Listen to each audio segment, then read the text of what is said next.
Another miserable year for Blackberry began last January with the glitzy launch of its newest phones and operating system.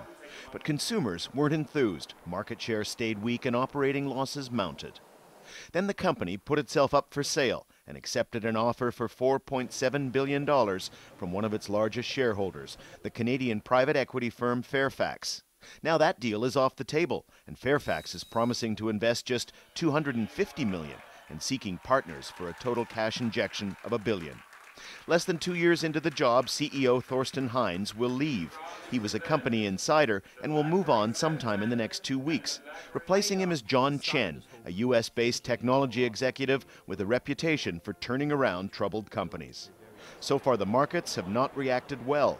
Blackberry shares in New York and Toronto plunged, down at one point by close to 20%. From a high of $150 in 2007, they're now trading well under the $9 a share that analysts had said the company was worth just a few months ago. It's not been all bad news for Blackberry this year. The company's BBM messaging app got 20 million takers when it was launched for Android and iPhones last month. And there are still around 75 million Blackberry users in the world, with some growth in developing markets, if not North America or Europe.